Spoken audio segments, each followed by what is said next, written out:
Meena ji, RT का जो नियम है वो पहली क्लास से चालू होता है, 6 वर्ष की उम्र से चालू होता है। अब वर्तमान सरकार के अंदर 2 लाख लगभग बच्चों ने नर्सरी या किसी और क्लास के लिए, पहली क्लास से पहले के लिए अगर बच्चों ने कोई फॉर्म भर दिया, तो फॉर्म भरवाया किसने? ये सरकार की जिम्मेदारी बनती है कि जो नियम जिन लोगों पर, जिन क्लास पर लागू नहीं होता है, वो फॉर्म भरवा कैसे दिए? 2 लाख फॉर्म। शिक्षा मंत्री जी, शिक्षा विभाग, प्राइवेट स्कूल, सरकारी स्कूल क्या नशे में थे क्या?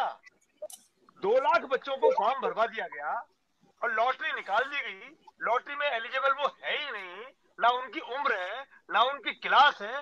तो शिक्षा विभाग क्या सो रहा था क्या? मैं आपके चैनल पे सरकार से निवेदन करूंगा, ऐसा कृत्य जिस भी कर्मचारी ने किया है, चाहे वो प्राइवेट हो चाहे सरकारी हो, और चाहे वो शिक्षा मंत्री खुद हो, उस पर कार्रवाई होनी चाहिए। और जितने भी अभिभावक हैं, उनमें यह भ्रम की स्थिति नहीं होनी चाहिए। जो नियम जिसके तहत बना है उसके तहत एडमिशन देना चाहिए।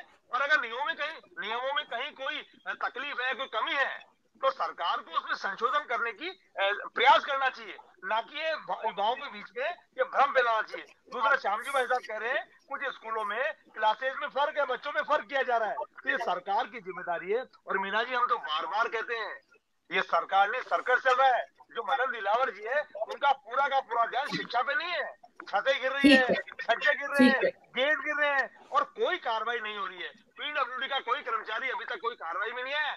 शिक्षक को हम्म, सस्पेंड कर रहे हैं। अब आप बताइए, छत अगर गिरती है तो शिक्षक या शिक्षिका क्या करेंगे उसमें? ये सरकार की बिल्कुल। जिम्मेदारी बनती है कि जो भी माहौल बच्चों के लिए खराब हो रहा है उसको ठीक किया जाए।